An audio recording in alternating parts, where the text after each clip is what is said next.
This is a talk about a new scientific concept that came out called peripersonal space.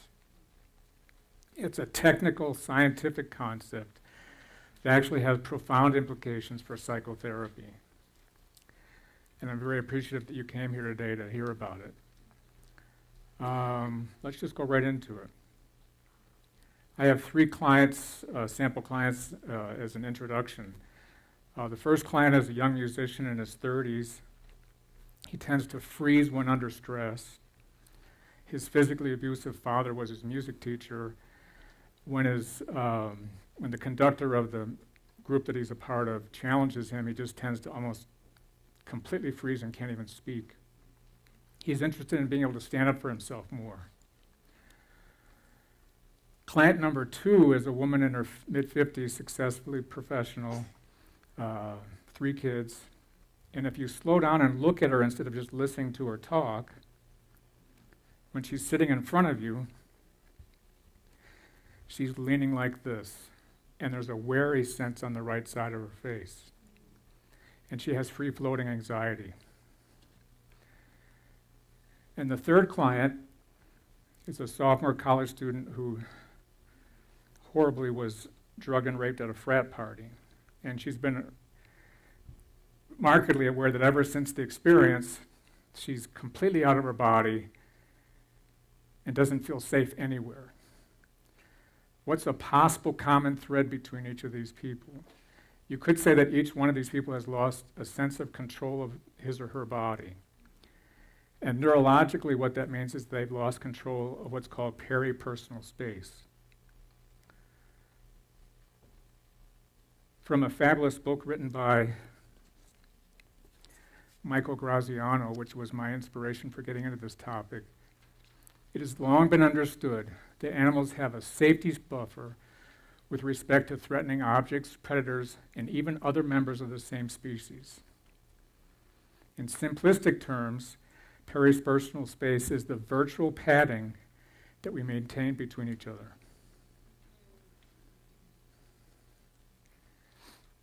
From the fabulous cultural anthropologist Edward Hall from back in the 60s, each organism, no matter how simple or complex, has around it a sacred bubble of space, a bit of mobile territory, which only a few other organisms are allowed to penetrate.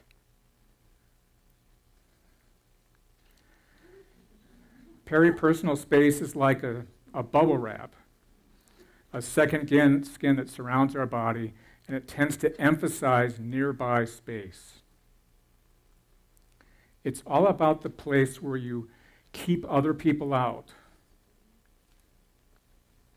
That's the focus of it neurologically. It's not that you don't let other people in, but what's most important you grasp is that someone's sense of self-confidence and safety in the world depends in part on their body-based sense of being able to keep people out of this space. Very straightforward. It's just important to grasp that, and that's neurological, that's not cultural, emotional. It's all about having a body-based sense, this is my space. And you can let other people in if you want, but the focus of the space is actually being able to keep people out. Because studies of peripersonal space consistently show that unwanted intrusion into this space can produce strong defensive reactions on the part of any kind of mammalian nervous system. When someone feels in control of this space, a sense of safety and self-confidence emerges. And in contrast to that, when trauma takes down this system, emotional and physical dysregulation are natural consequences. And anxiety, anger, and hopelessness can become the body's terrain.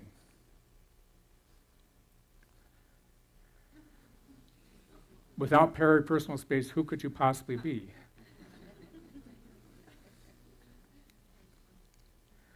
To the clients. The first person, the young man that had the physically abusive father who was his music teacher, after just 2 sessions of a space for you, which is what I want to have you learn how to do today, his freezing response was significantly reduced. The focus of the first session was on helping his body realize that his father was no longer his music teacher. And the second session was basically focused on helping his body realize he didn't live at home anymore. The second person, the woman that was leaning markedly to the left, only one session was necessary to resolve that. And the focus was on a T-bone car accident when she was around 5 years old, where a drunk driver slammed into the vehicle that she was in from the right, causing this grimacing reaction in her body for some 50 years. And her peripersonal space was still experiencing that violation, causing what? A free-floating anxiety. And the unfortunate young woman who was raped, 2 sessions were necessary to really significantly reduce the disassociation and feeling of unsafety. And the first session was about helping her body realize that it wasn't July anymore when the rape happened. And secondly, that she was not in relationship with Mac, her first boyfriend, who was very physically abusive. The Space for You is a simple process that's designed to, and I know this sounds a little bit technical, it's really about trying to get this thing back online where your body can track this space and have it feel like it can defend itself. But it's not about being defensive. It's actually about feeling like you can defend yourself that allows you to not be defensive. Because if you feel like you cannot defend yourself, then defensiveness will just take over. The goals of the process are to feel safe, to be able to move effectively through space, to know appropriate situations from unsafe situations, and to have good relationships with people that you want to be with. Again, to be safe, to feel safety in your body, to enjoy moving your body, to not have people take your space for granted.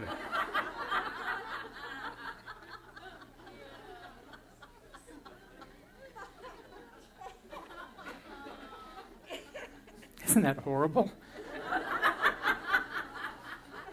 It was so disgusting I had to use the slide.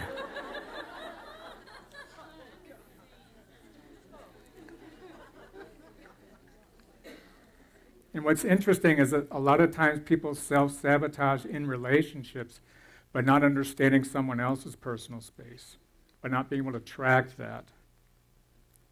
And oftentimes violating other people's sense of peripersonal space can sabotage relationships. So today's talk is all about what is this concept of peripersonal space, what's the strategy for mending it, then I'd like to just show you the strategy and then have you learn how to do it, have you actually do it yourself with each other. So that's where we're going. So the nature and meaning, define it, what's the neurology underneath it, what part of the nervous system actually creates this body sense, what are some facts about it, really bring it into clear view, and how does trauma impact it. So let's start with defining it. The brain understands PPS, which stands for peripersonal space, as the region of space that immediately surrounds the body in which objects can be grasped and manipulated.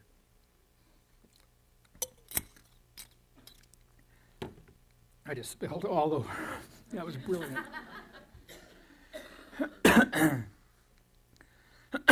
Most of the books that you'll read on peripersonal space only talk about within arm reach. It's essential that you understand it also includes within leg reach. Could you come up and volunteer for just one thing for me?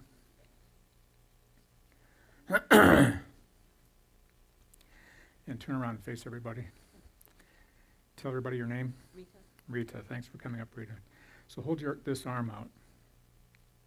So what this class is about, everybody, is that there are parts of Rita's brain that actually track the space from here on in. And the space from here on in is called what? Peripersonal space.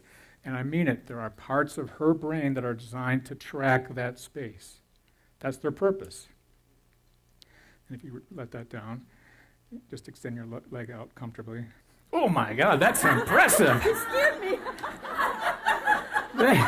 I'm going like this, and she's like, that's fantastic. That's a good sense of space. All right, I'll go down here. No, you're great. That's good.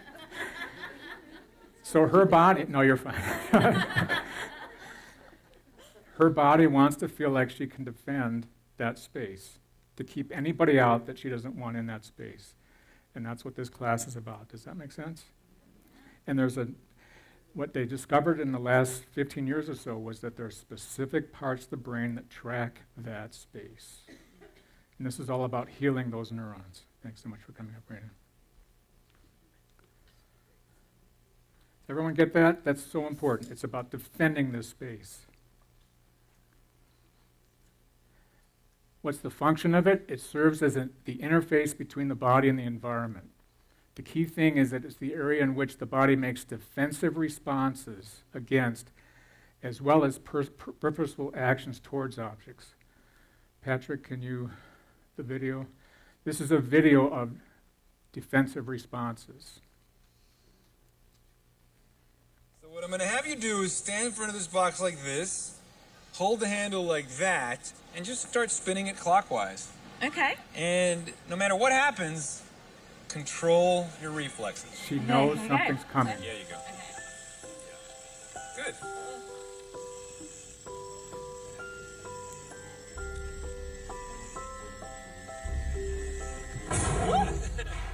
Oh my god. Nice smile. Oh. Now, were you expecting something to pop out of the box? I was, but not that ugly. So again, the idea here was to see if you could control your reflex, which is to move away from sudden movements that could be a threat, right? That's what we evolved to do. Yeah. So I can't give you 5 pounds for this time around, but maybe the next game. Sure, I can get try nervous. it? Yeah, Come let's with try me. it. Okay. Just one So again, more. this is all about your reflexes. Watch your body. Can you control them? Okay. So we find out. Try to pull the sword out of the stone. Okay. Yeah, just pull it out. It's gonna happen. It's not budging. Oh, it'll budge. It'll budge. Oh my god. I didn't know that was going to happen. So what happened was that something came in front of her and she went like this, and that was the defensive response. That's a neurologically based response. She was told she'd get money if she could stop doing that, and she had no control over it. This happens on a brainstem level. It's not about controlling that. That's a natural response to defense her space. The purpose of that is obviously survival. Way back in 1920, H.E. Howard described territoriality as behaviors by which an organism characteristically lays claim to an area and defends it against members of its own species. Territoriality. And the famous animal psychologist Henri Heidegger talked about the purpose or the motivation behind personal space. The satisfaction of hunger and sexual appetite can be postponed, but not the escape from an enemy. It's all about survival. Peripersonal space is a safety buffer zone that has evolved to protect our integrity through defensive avoidance actions. The other major purpose is movement. In order to guide the movement of the body through space, the brain must constantly monitor the position and movement of the body in relationship to nearby objects. Have you ever had a day where you just bumped into things? Your peripersonal space system was dysregulated. The PPS system protects us in the simplest way from the objects all around us in everyday life, like walking through a doorway without bashing your shoulder on it. What kinds of questions is the PPS system asking? If something's approaching me, will it hit me? What part of my body will it hit? Will it pass by to my right or left? How fast is it moving? That's the kind of stuff that this part of the brain is asking. In regard to tools, your body, your peripersonal space system is going, what hand should I pick this up with? I wonder how much it weighs. That's what the brain's asking. What could I do with it? Should I grasp it with one or both hands? These are the kinds of questions that the peripersonal space system is asking all the time. What part of the brain creates this? Interestingly enough, there was an awareness that there was something like this back in the early 1900s when physiologists, neurologists observed women going through doorways with these huge feathered hats and would somehow navigate through the doorway and not damage the hat nor their body. And what was actually happening, even though they didn't understand it at that time, was that the body integrated the hat into part of their body. The body synthesized the hat as a part of it, just like it would the left arm.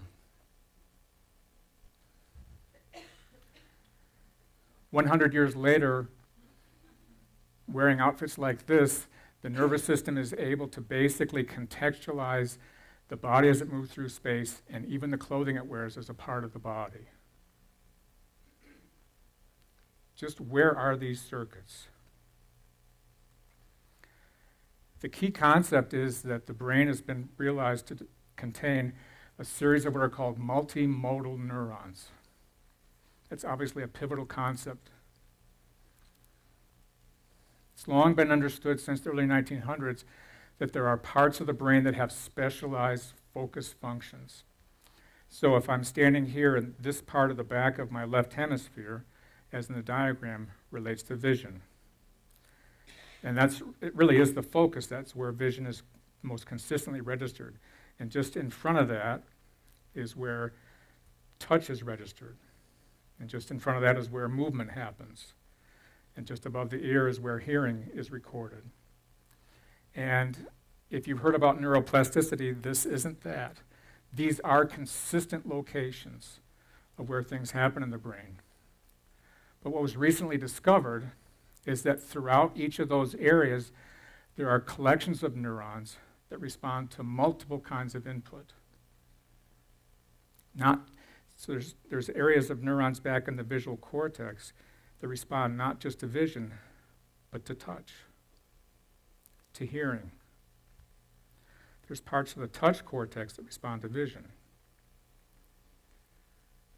That's what are called multimodal neurons. And the obvious question is, so what? Here's so what?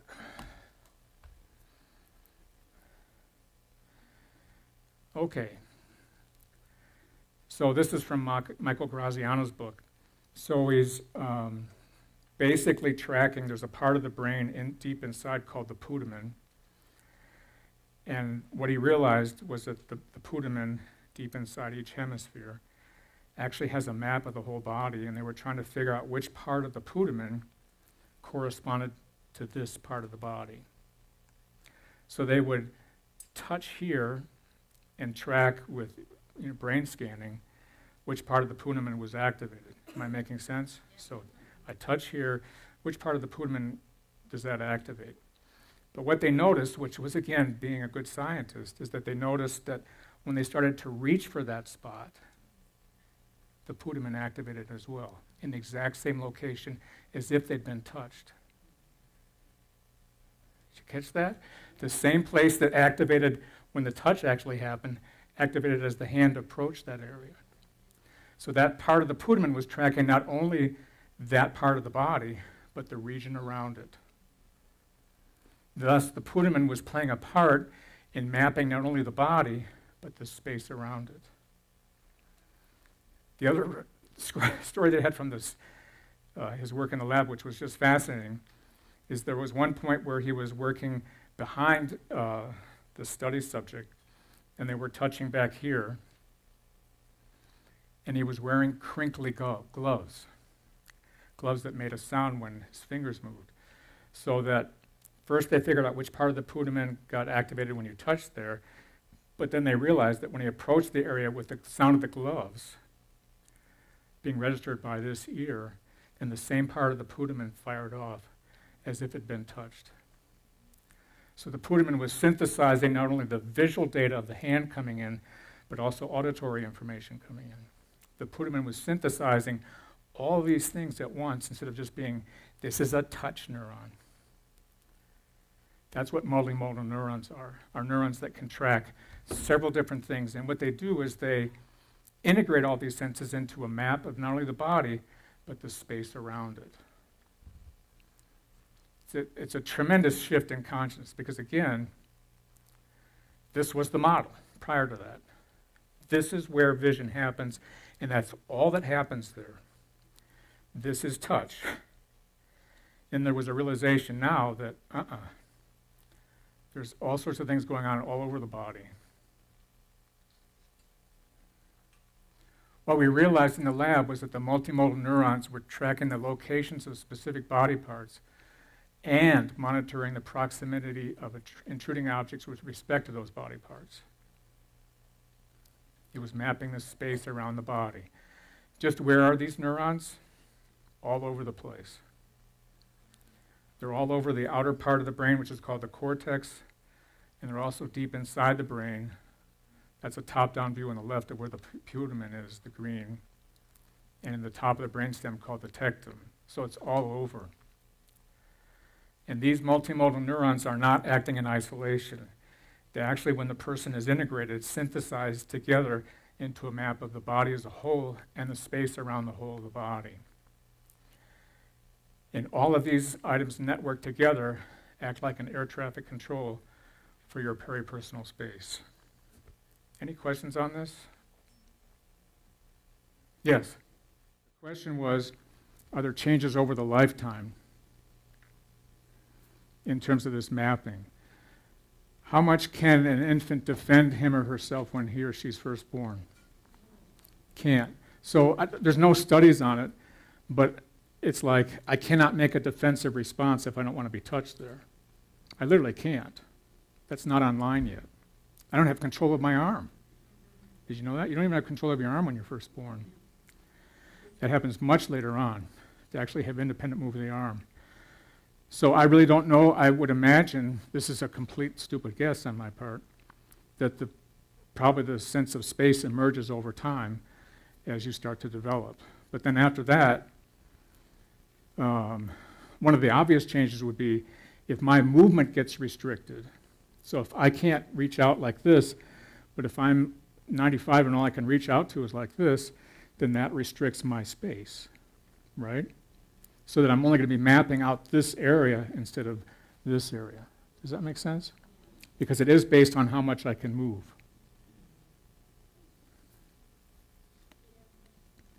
Yes, question?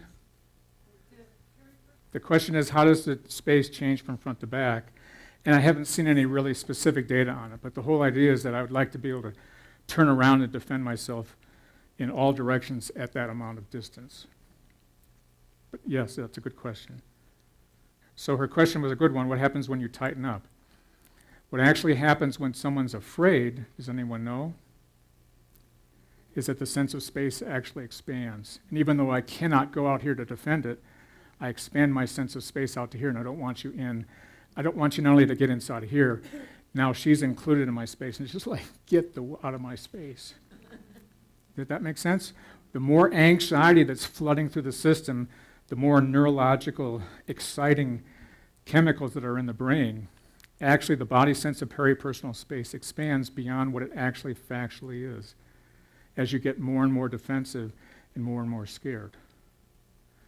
So it's like, again, this is a sense of space, and if this is a person, then I want to keep them out of the space, and if I get really nervous, then I need them to be this far away. Otherwise, I'm going to start to freak out. So the space itself is factual, but the body perception of it expands and expands and expands as you get more and more anxious. And I need more and more space to what? Feel safe. Great questions. So the question was, just because the baby can't respond physically, does it respond emotionally? And that's a great question, and I imagine there is an emotional response. I can't imagine otherwise, because there's so many emotional responses that an infant can do right away when they're born, but there's no studies on it. But yes, of course. So that what she said was that she'd noticed in a video of a deaf instructor, actually when she came home to her own infant, that she was trained to really get into the face working with deaf, but then she would go home and work with her infant, or not work, be with her infant, and that space would be too close for the baby. Couple more questions before we go on. Yes, we're going to talk about culture. So just to talk about it, the question is about culture. Does culture affect the neurology of peripersonal space? No, it doesn't. It's a fact. But how the body interprets peripersonal space depends upon your culture. The peripersonal space is a fact. It's neurological. But how you respond to it is magnificently influenced by your culture. Last question before we go on. We're going to actually get to that. The question was, the larger a person is, do they need more peripersonal space? And there's actually, we're going to talk about that in just a minute. So what are some interesting observations about peripersonal space? It's influenced a lot by culture.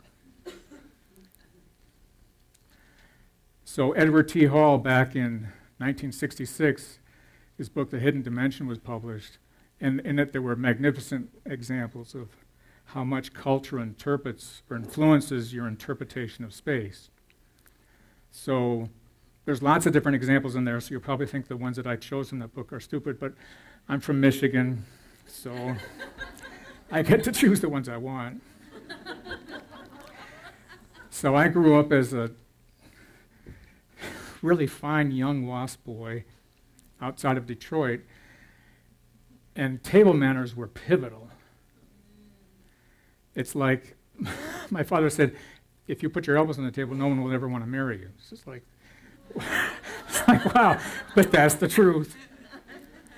So at the Cartwright family, sit up straight, no elbows on the table, don't touch your sister, that's her space, just be here with your food.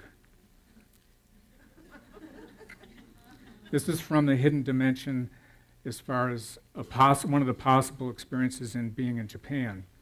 Everyone sits together, a common quilt. A common quilt? That's disgusting. Covers not only the body, but everyone's lap. That's terrible. You have your own napkin. Keep it to yourself. It's when your hands touch, oh my God, and you feel the warmth of their bodies. Oh, Jesus. And everyone feels together. That's when you get to know the Japanese. Not the Cartwrights, the Japanese.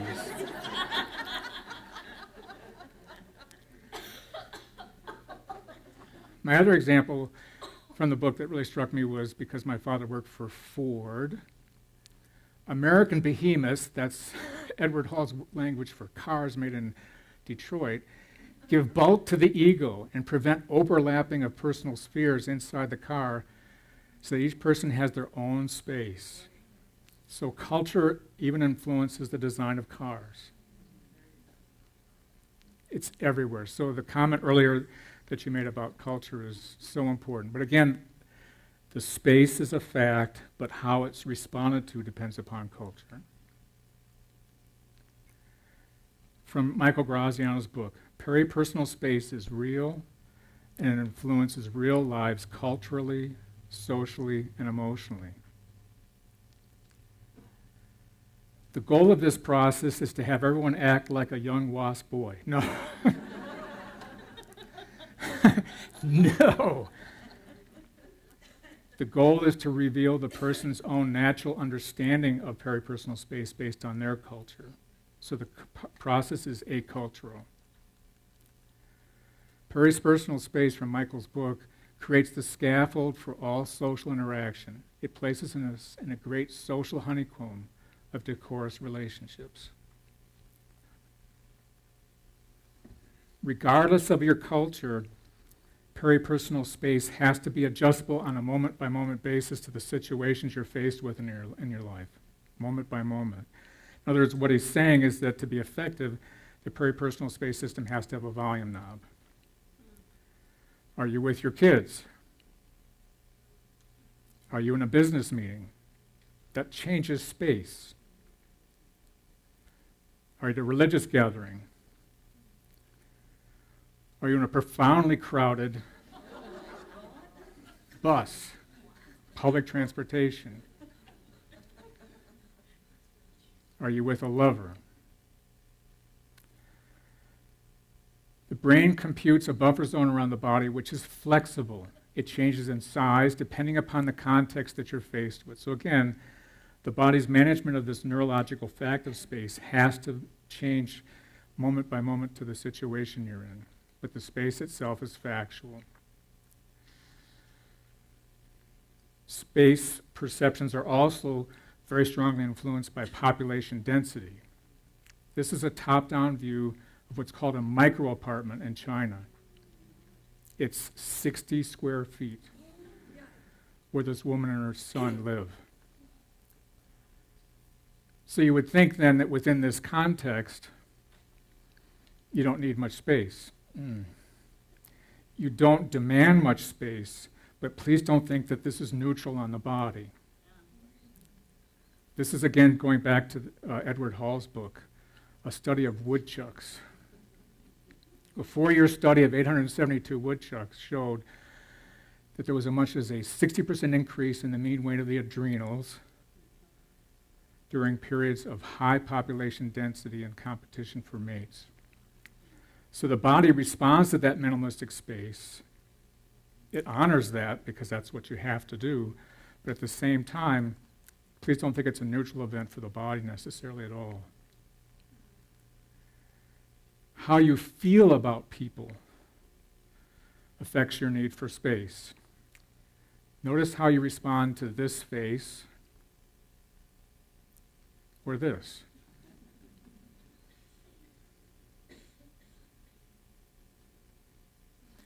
Bodies want to get away from that. Being around angry faces automatically increases the need for peripersonal space. Studies consistently show that. When you feel comfortable with people, the space shrinks. When you feel uncomfortable, the space naturally expands.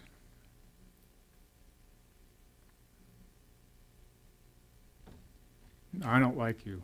I like you. Studies have consistently shown that people tend to need more space when they're around men.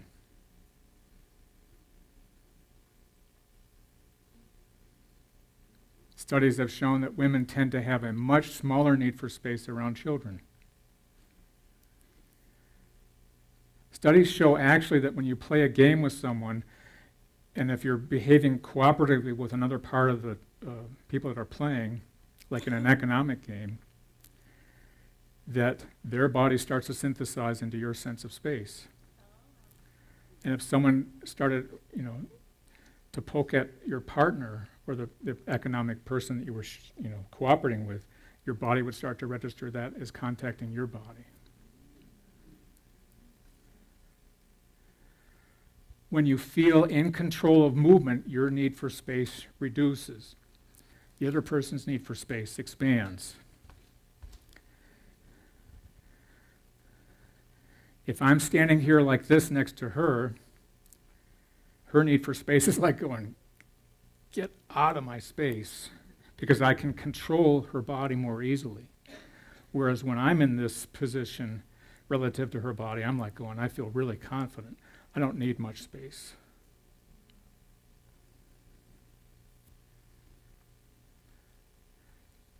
Differences, being around people of different cultures, different languages, can increase your sense of need for space. Whether it's justified or not. It's just like a neurological response. There's a myth that was commonly talked about, like in the 50s and 60s, that alpha males have a big need for space. Alpha males don't need a big deal of space. People need a lot of space around alpha males. So this was a quote from Michael Graziano about our president. When you see Trump with dignitaries, he's very comfortable reaching out, grabbing people's hands, putting his arm around them. This is a guy whose defensive bubble is very small because he's not intimidated by other people. Does that make sense? Just not intimidated at all. So his need for space shrinks, and you can understand how people being around him would give him a lot of space. And then interesting enough, as I mentioned before, tools become part of your body. The experience of using a tool to act upon a portion of space, normally not reachable by the upper limb, actually extends peripersonal space. So, What about your car? we're going to get to it. The question was, what about a car? The chair becomes part of his body's system of space. The cane becomes part of his sense of space. From Graziano's book, no one would pass a driving test if their body did not synthesize around the edges of the car. So you actually, it's like this when you have a new car, you don't want it to be hit because it's like you're being hit.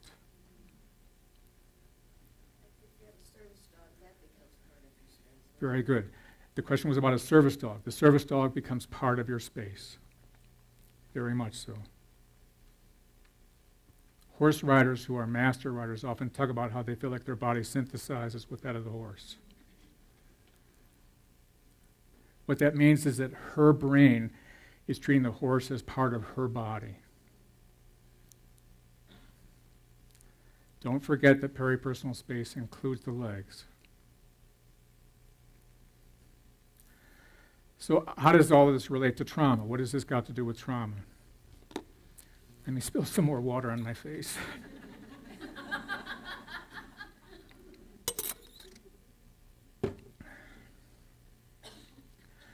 Okay, in Pierre Levine's book, Waking the Tiger, he very clearly lays out that there's 3 fundamental biological responses to traumatic experiences. Those are hyperarousal or hypervigilance, in which the sympathetic nervous system floods the body with activation. That's response option number 1. And response options 2 and 3 are both based on that sympathetic activation, exact same, plus a parasympathetic braking at the same time. So the sympathetic nervous system is getting the body activate, and the parasympathetic nervous system is getting the body to stop simultaneously. That's where Pierre Levine gets that idea of one foot on the accelerator and the other foot on the brake at the same time. So how does this relate to PPS? And the first option was just plain sympathetic hyperarousal. The sympathetic nervous system is sending out messages to the adrenal glands to flood the body with activating hormones. Heart rate goes up, respiration goes up, blood pressure goes up, and as we talked about a moment ago, peripersonal space gets bigger. Studies consistently show that when someone's anxious, the need for peripersonal space expands to help you feel safe. They've actually chemically verified this. There's a neuron activator from the bleeding hearts plant called busulfan that when they inject it into the nervous system, defensive responses, instead of being like this, are like this. And instead of me defending out to this space, it's like I'm just defending constantly because my whole system is activated. And that's the same thing that happens when someone's sympathetically activated. It's just as if you have an activating neurotransmitter sent throughout your body that makes defensive responses much faster and much more broad in perspective. So it's not only socially observed, but also chemically noted.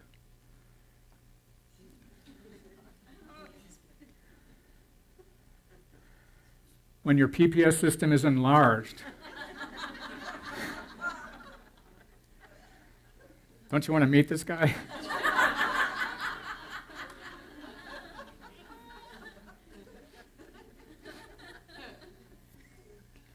Connecting with others can be really difficult. And when the peripersonal space system is flooded with hyperarousal, people in around that person pick it up as a force field of defensiveness.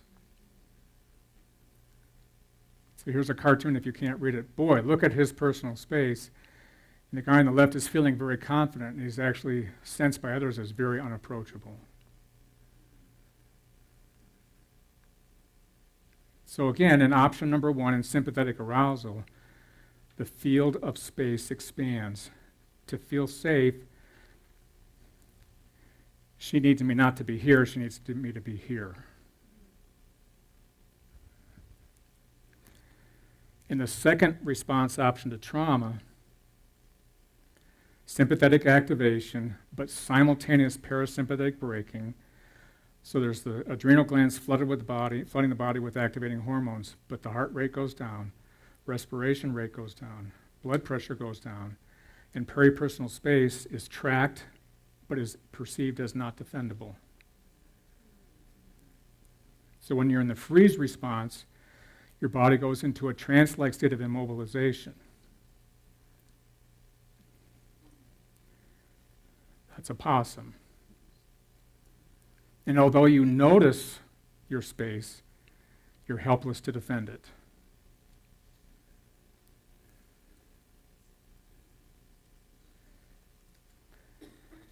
Again, in a freeze response, there is a tracking of peripersonal space, but the body feels like I can't defend my boundaries at all.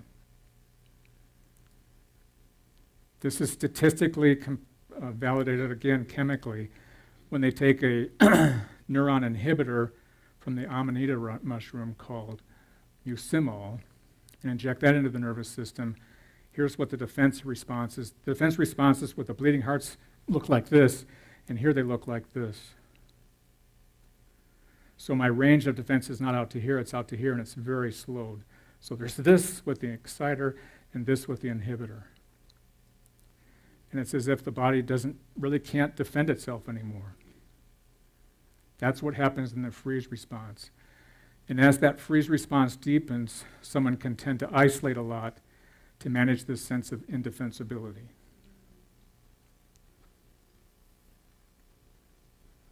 And the third option that Peter Levine's talks about is disassociation. Adrenal glands flooding the body with stimulating hormones.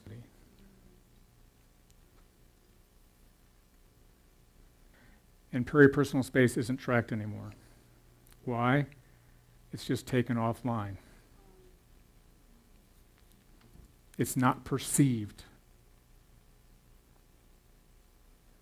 Because peripersonal space represents a map of you, the state and position of the body is no longer tracked. And in this kind of circumstance, it's very difficult to keep inappropriate others out because you're not tracking your space. Again, because it represents a map of you, if it's offline, the question becomes, just who am I? And how do I fit in?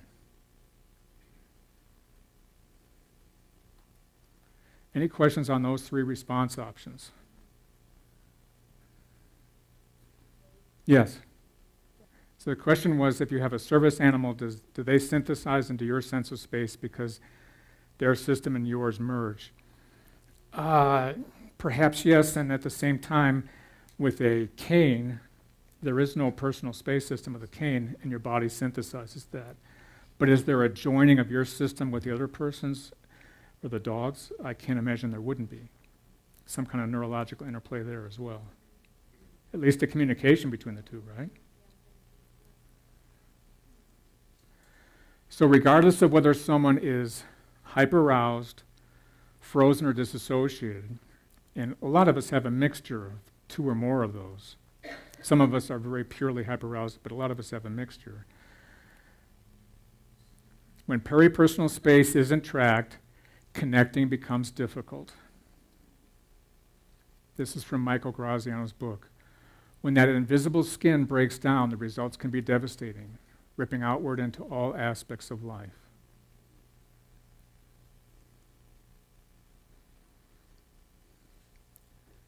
So the goal in working with this has to be about trying to set up the nervous system so it tracks the space again, or if it was tracking it before, that track the space what? Accurately, right? Not feeling like that's my personal space over to that chair, but this is my personal space. So it's like to reestablish accurate tracking, or having tracking at all if someone's disassociated. And again, I really want to be real clear. This isn't about trying to make someone defensive. Helping them sense that they can defend their space makes them less defensive. So the goal is to establish tracking and defense. Any questions before I go into the strategy? Yes, go ahead. So the question was, how does chemotherapy affect the body's sense of peripersonal space. So I'm going to guess. There's obviously no data on it. My guess is that it would collapse. Because what happens in my experience with people who have gone through chemotherapy, again, and sometimes chemotherapy is profoundly helpful and saves the person's life, so there's no comment against chemotherapy, is it basically turns the body off. That's the goal of it, isn't it? To negate.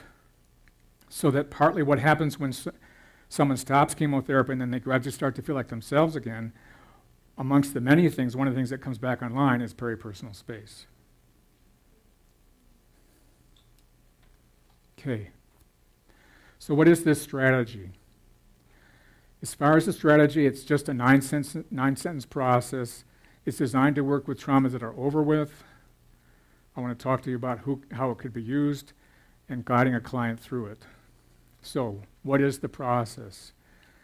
It's 9-sentence, simple dialogue with your body. They can be summarized on one sheet of paper. It's about reading the sentences. It's not about understanding the neurology. It's not about understanding the neurology. It's not about understanding the neurology.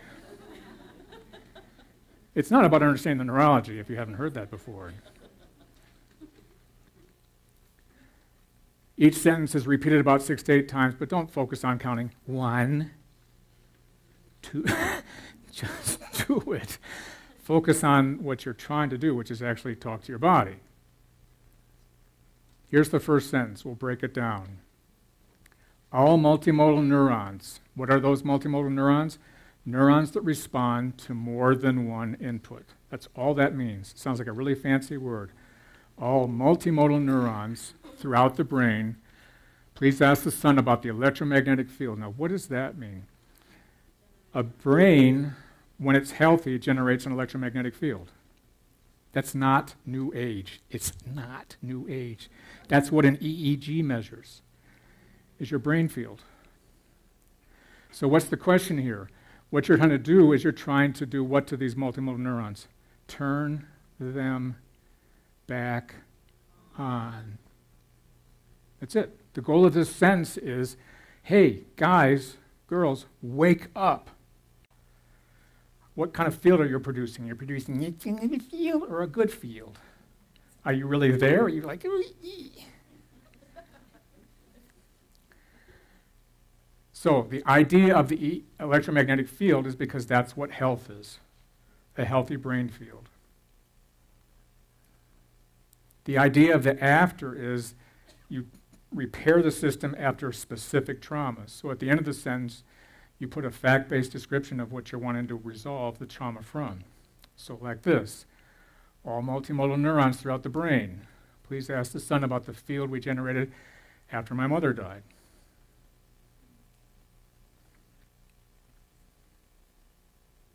Talk to the son? Oh my God. He's a sun worshiper. I'm out of here. Another sun worshiper. New Age nut. God. Pathetic. Pathetic.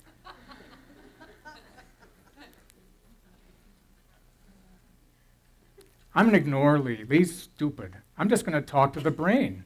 All multimodal neurons throughout the brain. Forget the sun crap. Please notice the field we generated after my mother died. Why won't this work? Anybody? The brain's in trauma. It's like asking an alcoholic, how do you feel about alcohol? Fine. Oh, that's helpful. You cannot ask a part of the body that's in a trauma vortex to self-reference. It won't work because the part of the body is what? It's lost. You got that? The reason for external referencing is because internal referencing is dumb. It's bad right now. It's like if I'm in a trauma vortex asking me, well, how are you going to get out of this? I don't know. Don't ask me. God. Does that make sense? You cannot ask a part of body in a trauma vortex how it's doing, because it'll go, I'm doing fine. Leave me alone. God, why are you even talking to me? But why talk to the sun? Sun, what's the sun? Everything you see in this room came from a cloud that formed the sun 4.5 billion years ago. Everything came from a cloud that formed the sun 4.5 billion years ago. Everything in this planet, everything on Mercury, Venus, Moon, Mars, Jupiter, Saturn, Uranus, Neptune, Pluto, everything came from a cloud that condensed into the sun 4.5 billion years ago. There's a small percentage of that that's in the sun. 99.8% of that mass that formed the sun from that cloud is in the sun. Only 0.2% spun off to form the Earth, Jupiter, Venus, Mercury, which means that your body spun off from the sun. That's not New Age, that's a fact. The particles in your body, the molecules, spun off from something that formed the sun 4.5 billion years ago. If the sun wasn't here, here's what life would be like. We'd be dead. The sun is not God. It's not. I'm not saying the sun is God. It's not. But the sun is the closest thing a body has to what God is in terms of referencing outside itself. Its source. Now, just to be honest, I had, a few months ago, I had a very nice woman that was a fundamentalist Christian come into the office, and she was a true believer. And what do you think I did to my sentences? I changed son to Christ, because Christ was real enough for her on a physiological sense that she could put Christ in the sentence. But if someone was just, they went to church and didn't really believe, then that would be a bad move, because the body would go, I don't really know if this is really real. You don't need to believe your body can talk to the sun at all. Just repeat the sentence, it'll work. So if all this seems like hodgepodge and nonsense, who cares? It still works. So here's the sentence. There's 9 sentences. All multimodal neurons. You're trying to talk to all of them. Hey, wake up. What's the field we generated after blank? The next 4 sentences are trying to reestablish all the inputs to these neurons. Hey, eyes, wake up. How is your input? How is your participation in the multimodal neuron network after my mother died? Hey, inner ears. Oh, sorry, I skipped this one slide. What's really important to understand is that that sentence is not an affirmation. And you have to really work with clients that are really affirmation-based in their life, which is fine, to not try to do affirmations with their body. All neurons, wake up! It's like, ugh. The brain will go, leave me alone, you idiot. The brain wants to be talked to compassionately. So this is not an affirmation, it's a request. Notice the languaging. Please. Both eyes, get online. Yeah, that'll work real well. Both inner ears. The inner ears are not really that well understood culturally. The inner ears are profoundly important. It's not just about hearing, it's about equilibrium. You go, what's that? Equilibrium is not important. Seeing is the most important. Have you ever had such a bad inner ear infection that you couldn't stand up? You turned your head and it's a process called vomited. That's from your inner ear. This is profoundly important. This is your body's sense of moving through space. So if I turn my head like this, that's happening in the semicircular canals. If I put my head like this, the saccule determines whether or not I'm here, here, here, here, here, here. That's what happens in the inner ears. So it is hearing, but it's also equilibrium, which is profoundly important in terms of a body's sense of safety. Both inner ears. Even for body workers, you probably haven't heard of this one. Both olfactory and terminal nerves. Yes, that's actually a term, terminal nerves. Please ask the sun about your participation in the network. Olfactory is smell. If you smell something unsafe in your peripersonal space, you respond. And the terminal nerves were discovered just a few years ago. They've actually been there all along, and they're only recently discovered because people, then when they did autopsies, weren't being delicate enough. And it's a part of the olfactory system that most likely registers pheromones and your sense of sexual attraction to someone or not. For body workers, that's actually called cranial nerve 0. And it is factual, it's not New Age. Cranial nerve 0 is the terminal nerve. All touch and proprioception receptors. What's that? Touch is this, and proprioception are the parts of the body that sense, is my arm like this? Is it like this? Is it like that? What position am I in? Am I in this position or this position? And that's done in proprioception or position receptors. You can think of that as a position receptors in the tendons, in the joints, and in the muscles. Do I need to understand that? No. But it's interesting. So let's go back. What were those? We were setting up, are the inputs to the system happening? Is the visual data getting to all the multimodal neurons? Is the inner ear data getting in? Are smell and pheromone senses getting to all the receptors? And our touch and touch and proprioception receptors getting in? Next, how well are all the neurons networked together?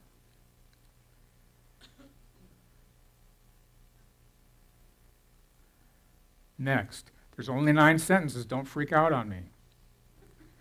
Sentence 7, hey, multimodal neuron network, how's your input to the brainstem and spinal cord? What is this about? That's about the defensive response, because the defensive responses come from the spinal cord. So you're saying, hey, multimodal neuron, which is up in the brain, how well are you able to input information down into the defensive response system? And is your heart connected to that? And is your gut connected to that? Let's cover that again. The heart generates a a scientifically measurable field. This is anything but New Age. Does the field include that? And you're going, why? The 3 major control systems in the body, within the body itself, outside of the soul, is the nervous system. The heart has an independent system that operates frequently, largely independent of the central nervous system. And there's the enteric nervous system of the digestive tract, which again operates largely independent of the central nervous system. So you're saying the other 2 control systems, how well are you connected with this multimodal neuron network? From a purely body worker-based perspective, what would happen to the multimodal neuron network up in the brain after a concussion? Answer, the brain and the heart disconnect. Period. That's what concussions do, is they disconnect the cardiovascular system of the heart from the brain.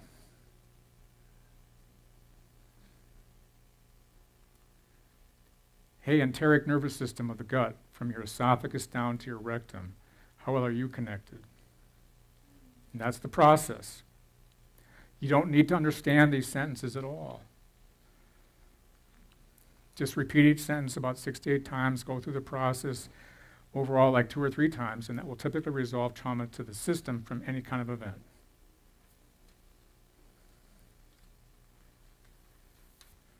I don't need to know the parts of the brain. That's really cool.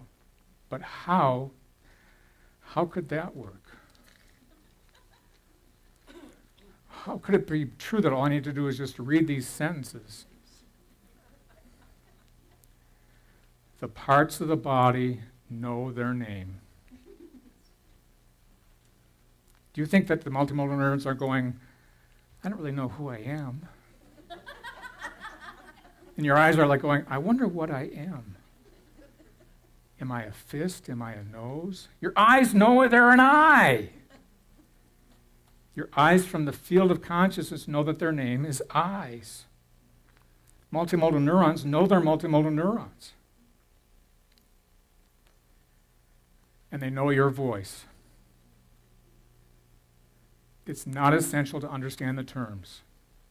The body knows what it is, and it knows your voice. Okay, we're getting close to break. If you're like going, oh, where are we? We're getting close. The traumas you need to work with need to be set up that they're over. So what does that mean? This process, the way that the sentences are written, which can be changed, but the way it's written is for trauma from past events. Here's the typical rules. The event needs to be over. So yes, after my mother died, after I got Parkinson's, the event's not over. Parkinson's is still happening. Does that mean you can't work with Parkinson's? Yes, you can, but you have to change the word after to in relationship to. Now, there's a tremendous tendency on the part of people to have very painful events from the past. Maybe it's not your mother died, maybe it was a car accident, maybe it was whatever. To go, I don't really want to deal with that stuff. That's in the past. I don't really dwell in the past. I'm just going to work in the future. I'm just going to work on the Parkinson's right now and in the present and the future. And that's what's called a really stupid idea. Because guess what? The biggest thing that influences your relationship to the Parkinson is the past traumas. So the suggestion would be if you have something in your life like some boss that's a total idiot that incredibly violates your peripersonal space, use the process to work with them. Do it in relationship to my boss, but after you've worked through the big traumas in your life from the past that you know about. Then this kind of statement would be effective. Am I making sense? Again, there's this desire, I don't want to go into the past. The past is over.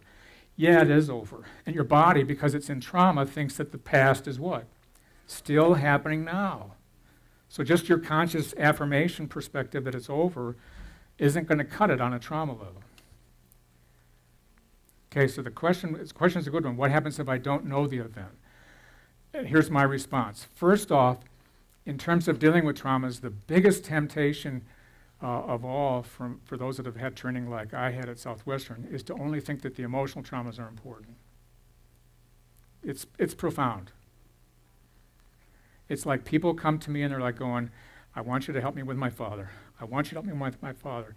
My father was an asshole. I want you to help me with my father. I want you to help me with my father. And I'm looking at them and it looks like they fell off a horse. And they're like going, I want you to help me with my dad. I want you to help me with my dad. Why are you talking about this stupid horse thing? I loved my horse, Ralph. Why are we talking about Ralph? It's my dad. This happens all the time. So what's interesting is that we actually work on the horse concussion first, and then their charge on their dad is reduced by 50%.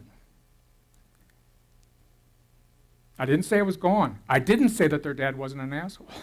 I said that part of their reaction to their dad was from the horse. A big part of it is oftentimes based on physical trauma. So that if you don't know what the trauma is, my encouragement would be, if there were any incredibly significant events you've had where there was a physical trauma, like I've had people in my office in the past few months where I really learned something profound, people that had horrible reaction to allopathic medications. Are Western drugs always bad? Of course they're not. But sometimes people nearly died from this antibiotic. And their life was never the same after it. That's a trauma. I mean it. That is a trauma. The surgery that you had where you were never the same afterwards, don't go, that wasn't it. It was my dad. No, the surgery was there. So deal with those traumas. And then if you get to the point where you've dealt with the big things and you're still incredibly activated, then go after the mystery event. After the unknown event. Just call it the unknown event. I don't know what it was. After the event that I don't know.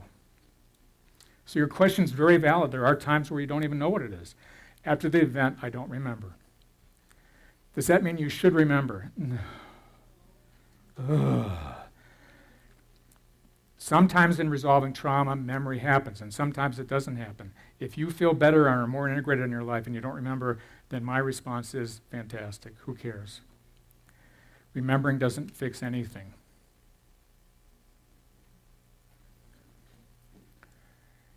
Use facts, no judgments. After my father left.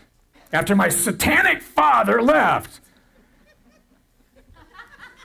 If you keep repeating the phrase, satanic father, to your peripersonal space system, your peripersonal space system will feel like your satanic father is still in the room.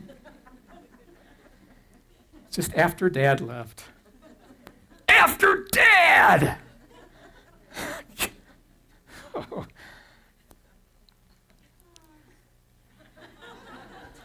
Try not to get into anger when you say it. After the robbery. After the robbery! God damn it!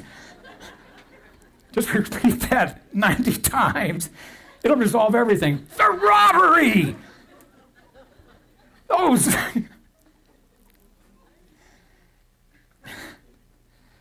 Whew. If the event happened a lot, just group them. Each time my brother hit me. If the event is too painful to speak of, just say the month. Say the year. That's it. Get on with it. The point is not about being accurate. The point is just helping. And if you have recovered memories, the process does work. But say, after I recovered the memories. But Lee, I know this event happened. You don't know. But Lee, I know. It's just, I'm certain. You don't know. You might have mixed in some actual events with one lie, and if you include that one lie in the story, your nervous system will balk at the whole process. So all you have to do is to go, after I recovered the memories. And you're going, but Lee, I know. You don't know. And secondly, a lot of times one of the most traumatizing things in recovering memories is the recovery itself. So include it.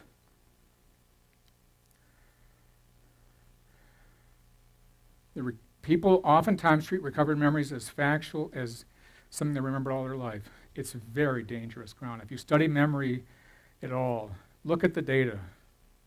It doesn't really sound like we can recover exactly as we think. Are there recovered memories? Of course there are. But please, I know it's like, ugh.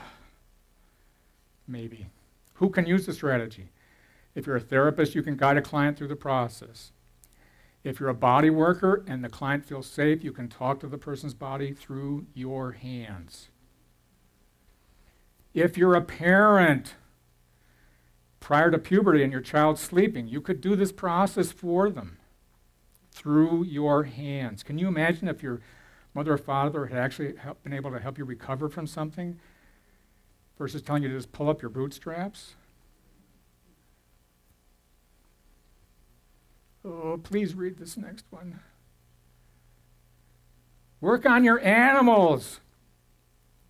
If your dog gets attacked by another dog, don't go, I wish they would feel better. Work on them. Put your hands over their eyes and while they're sleeping and go, both eyes, please ask your son about the input to the multimodal neuron network. It works. Their body knows just like your body knows. Okay, so her question was, how would I do the languaging if I was doing it for someone else? Let's go back.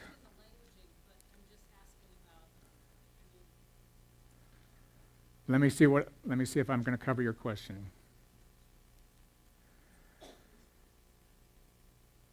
I have my hand over my dog's heart.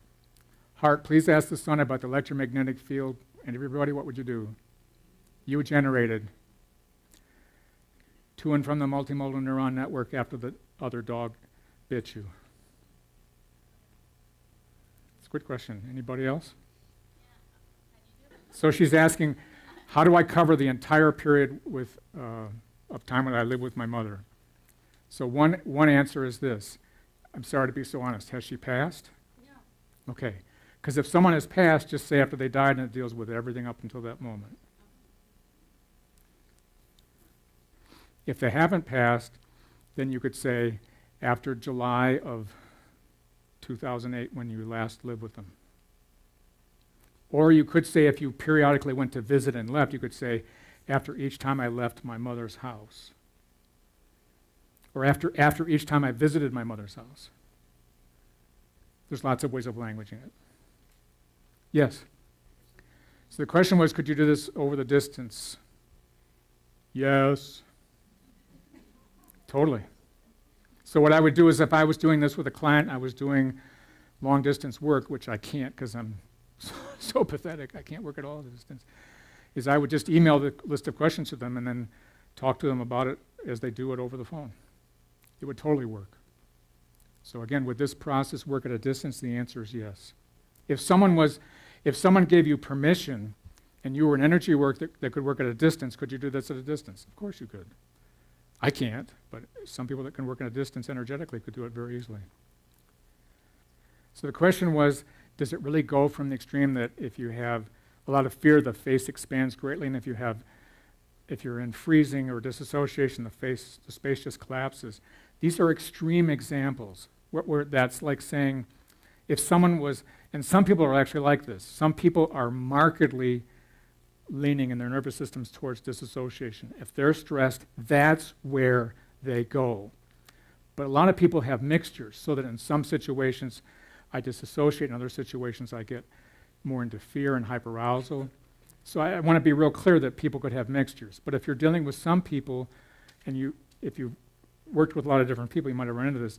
You might have had some clients that are just plain disassociated all the time. That is their strategy. They're stressed. They're gone. I am saying that they have hardly no space at all. They don't track anything, and they can be very easily violated because they're not present. Okay, the question was, yes, what happens if you're taught to always reference other people's space as yours?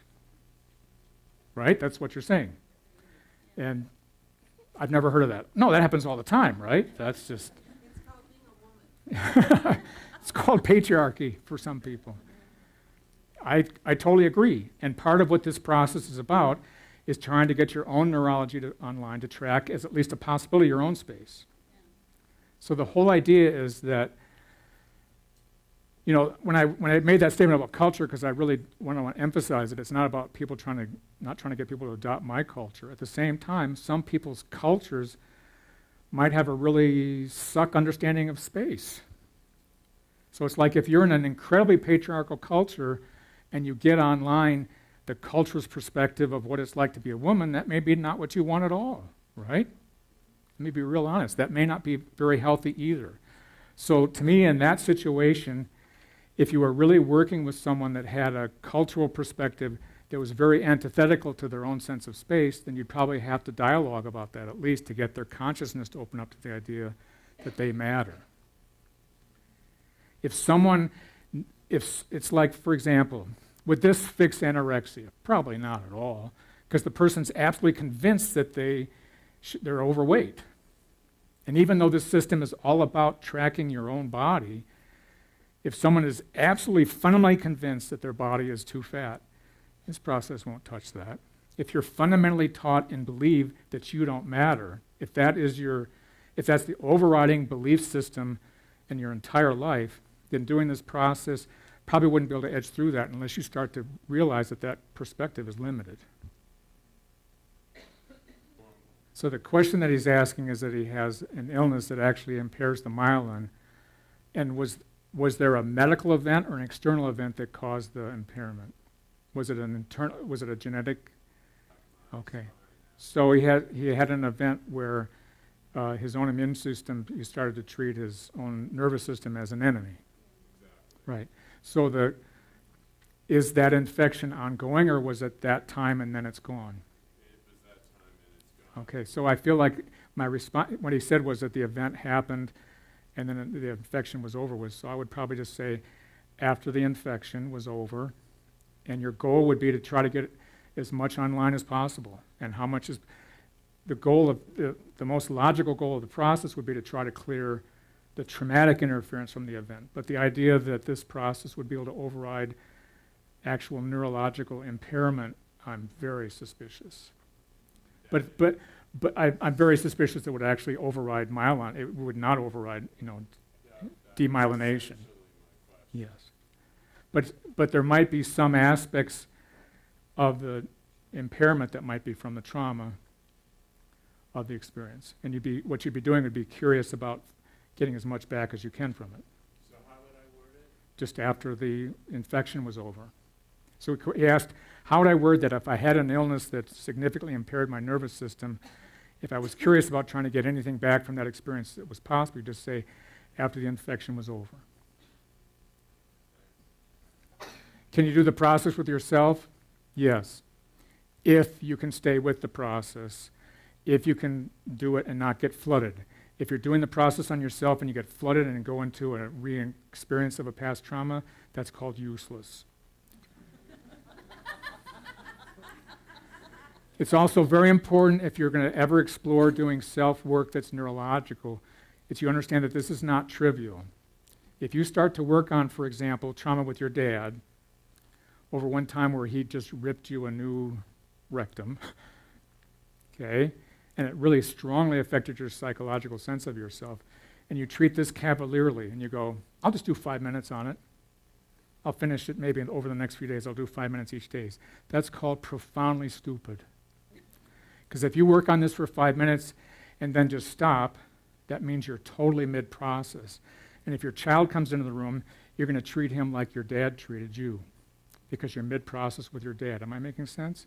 So I'm not saying you have to give this an hour, but I'm saying if you can't give this kind of process a half hour of sacred time, treating it like a meditation, then my encouragement would be to not do it, because this starts things changing.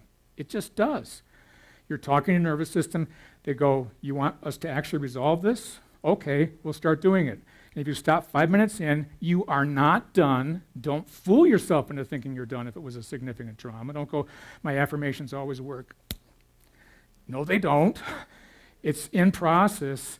And then you walk into your life with your children or your wife or your husband or your boss, and you start acting out from that past trauma because it's in process. So make sure to treat this with respect, because you're treating yourself with respect. So since we're at the time for the break, let's go forward to the slide for who can volunteer. If you'd like to volunteer for the process, I'm happy to work with you. I'd like it to be someone that I've never worked with before, so that people don't go, it's because you worked with Lee before and you feel comfortable. I'd like you to be a feeler. I mean that. I would like you to not to volunteer if you're very much have difficulty bringing up your feelings. And what I mean by that is I always word it this way. 50% of the people that come into my office, if you ask them to feel something about an event from the past, they're there instantly. It's there. It's like they're there in that moment. And 50% of people go, oh yeah, I can feel it. And you ask them to feel it, and they go, not really. Which is like me. This isn't bad. This is not bad. But it's useless as far as a demo, because I'll ask you how you're doing. They go, I don't know. Can you give people any feedback on the process? I have no clue. But thanks for letting me volunteer. So if you want to volunteer, I'd like you to have an event that you'd like to work with, and then you can feel it if you think about it. I'd like it to not be recovered memory. You need to be able to sign a waiver form, because there is taping going on. So that's what's required. So what's going to happen is that we're going to take a break. We're going to come back at 45 minutes after the hour. I'm going to rush to the John, and then if you'd like to volunteer, please feel free to volunteer, and I might say yes or no to some people because I want to have the right event. One more question, then we're going to go back to the presentation. So could you do this with a baby? Oh.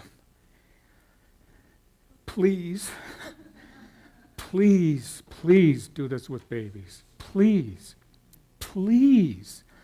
So they don't have to walk around this with for the rest of their lives. What an amazing thing to offer someone is to have. It's like when I have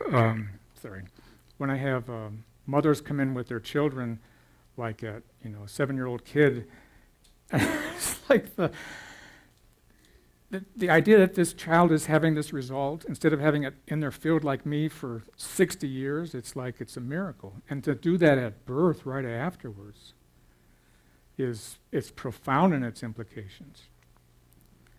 So yes, do it in a hospital room, do it anywhere, whatever. If it's okay, if the nurses aren't going to threaten you with a suit for doing something. So have you been given, so the question is, what if it's a foster child, or what if it's just someone you're working with? So let me respond to that. Are you working with this child in a supportive role, regardless of doing this process? My feeling would be that you have full license to do whatever you think is ethical. But that's my feeling. It's like to actually say I'm working on this system. If you ask someone, they wouldn't even know what it was anyway.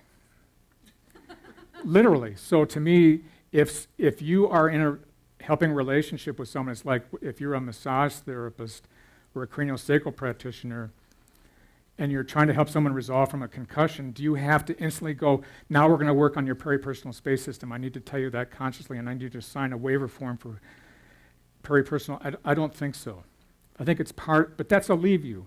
That's part of the relationship. I'm here working on your cranium, on your nervous system, and this is what is appearing to me now, is that your putamen is magnificently offline from every single aspect of your sensory system, and it's creating this concussion aberration pattern that will probably never go away unless it's addressed directly like this.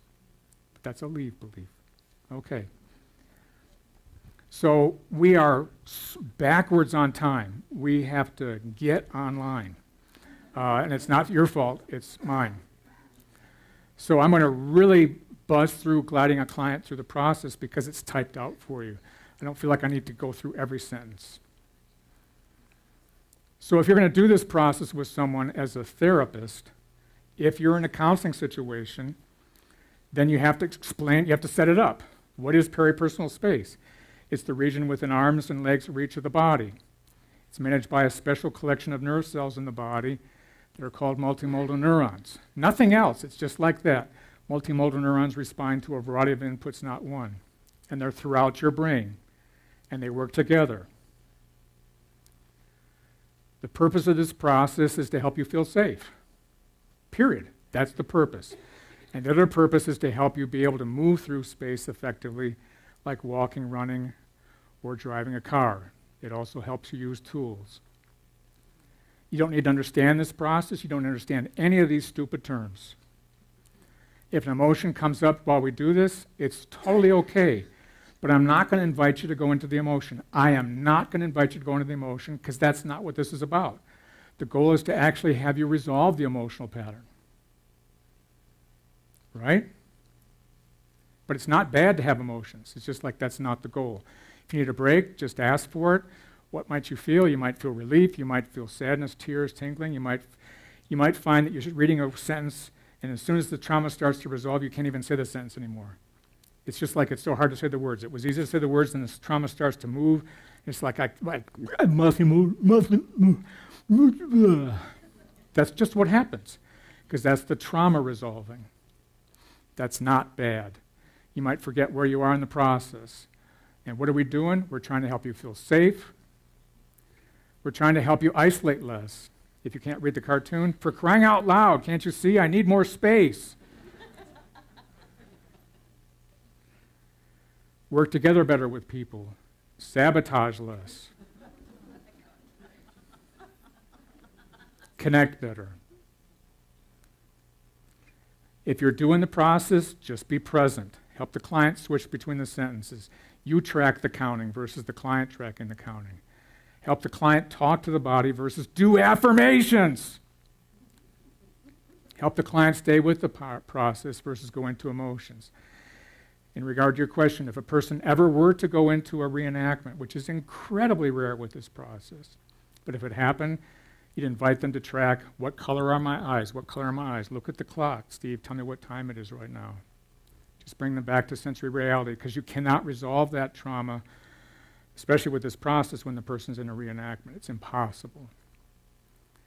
At the end of the process, the encouragement would be to do some kind of a brain gym movement like cross-crawl to try to integrate the body, the movement, the consciousness that you just did with your brain throughout the body. We'll demonstrate that when I do the demo. So, demonstration. There was someone that was nice enough to volunteer. Where are you? So, your name? My name's Catherine Peterson. Thank you so much for volunteering, Catherine. Sure. It's not fun, but could you just briefly describe what the trauma is? October 31st, 2015, I found my husband dead. There's a traumatic event for you. When you think about it, can you feel it in your body at all? Does it bring up a sensation or? Yeah. Okay, all right. Let's just do the process. Here's the process. And what I'm giving her is the list of statements with a sheet of paper that she can move down as she goes through the sentences one by one. So I just read it then. So how would you language that?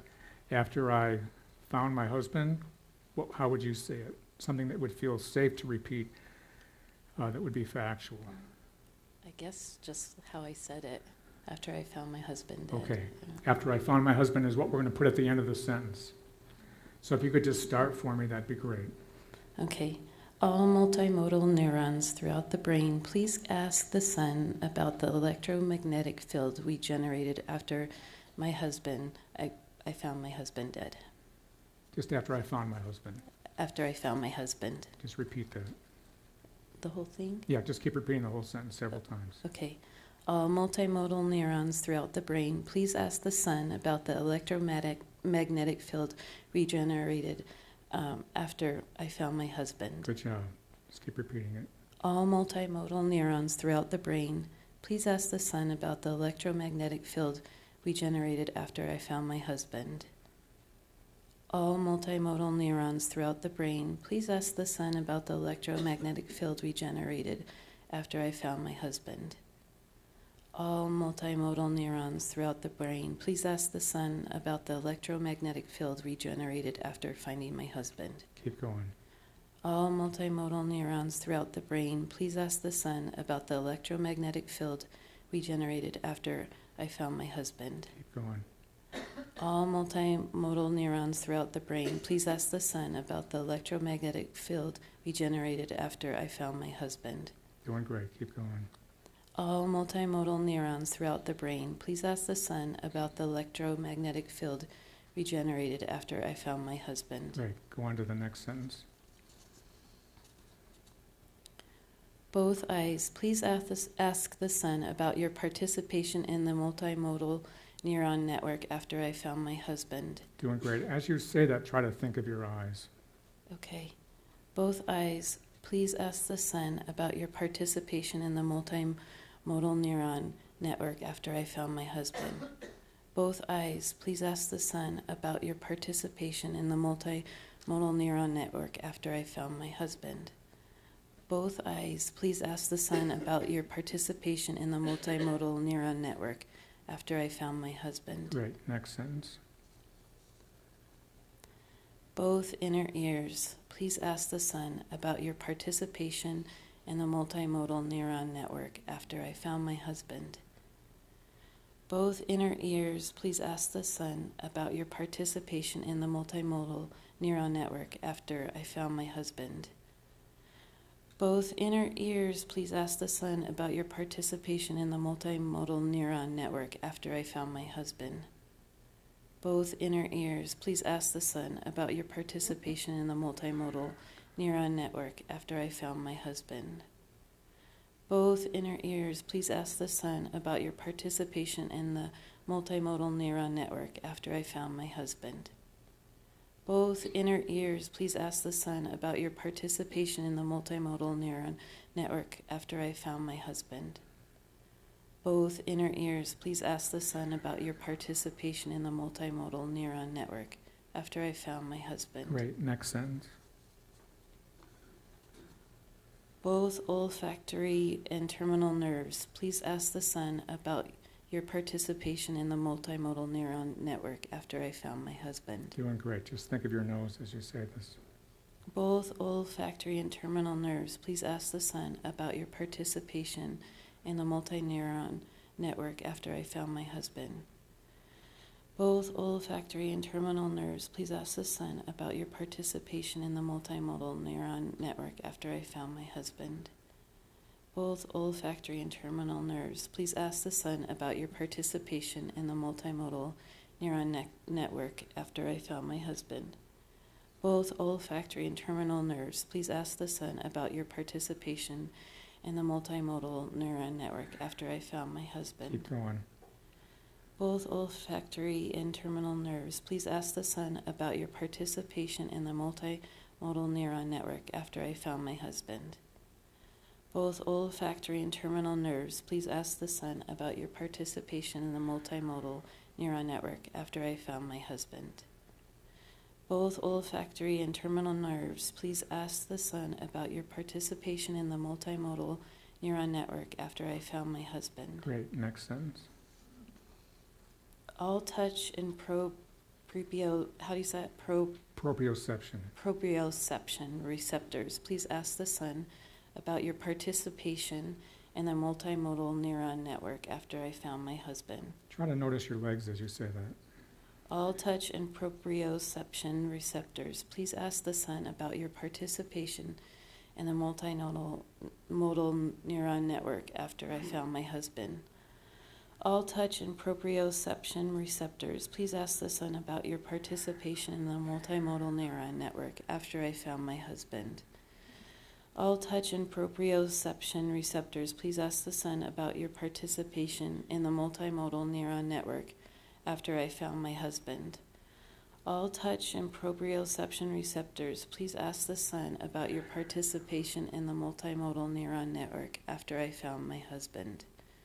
All touch and proprioception receptors, please ask the sun about your participation in the multimodal neuron network after I found my husband. Great. Next sentence.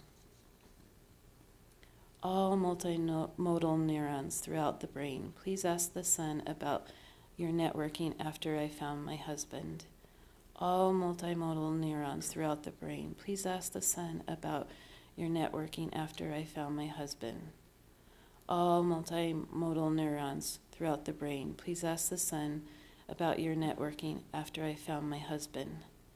All multimodal neurons throughout the brain, please ask the sun about your networking after I found my husband. All multimodal neurons throughout the brain, please ask the sun about your networking after I found my husband. All multimodal neurons throughout the brain, please ask the sun about your networking after I found my husband. All multimodal neurons throughout the brain, please ask the sun about your networking after I found my husband. All multimodal neurons throughout the brain, please ask the sun about your networking after I found my husband. Great. Next sentence. Multimodal neuron network, please ask the sun about your input to the brainstem and spinal cord after I found my husband. Just try to notice your spine when you say that. Okay. Multimodal neuron network, please ask the sun about your input to the brainstem and spinal cord after I found my husband. Multimodal neuron network, please ask the sun about your input to the brainstem and spinal cord after I found my husband. Doing great. Multimodal neuron network, please ask the sun about your input to the brainstem and spinal cord after I found my husband. Multimodal neuron network, please ask the sun about your input to the brainstem and spinal cord after I found my husband. Multimodal neuron network, please ask the sun about your input to the brainstem and the spinal cord after I found my husband. Great. Next sentence. Heart, please You ask... understand this one? The heart generates a field, and it actually interconnects every part of the body to itself. So you're saying, heart, how well are you connected with this network? Okay. Heart, please ask the sun about the electromagnetic field we generated to and from the multimodal neuron network after I found my husband. Great job. Heart, please ask the sun about the electromagnetic field generated to and from the multimodal neuron network after I found my husband.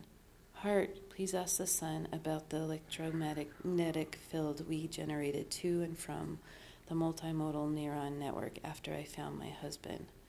Heart, please ask the sun about the electromagnetic field we generated to and from the multimodal neuron network after I found my husband. Heart, please ask the sun about the electromagnetic field we generated to and from the multimodal neuron network after I found my husband. Heart, please ask the sun about the electromagnetic field we generated to and from the multimodal neuron network after I found my husband. You're doing really good. The last sentence has to do with the enteric nervous system, was the nervous system of your gut from your esophagus down to your rectum. Okay. Enteric nervous system, please ask the son about your interrelationship with the multimodal neuron network after I found my husband. Energetic nervous system. Enteric. Oh, I'm sorry, No enteric. problem. It's pretty energetic too. Enteric nervous system, please ask the son about your interrelationship with the multimodal neuron network after I found my husband. Enteric nervous system, please ask the son about your interrelationship with your multimodal neuron network after I found my husband.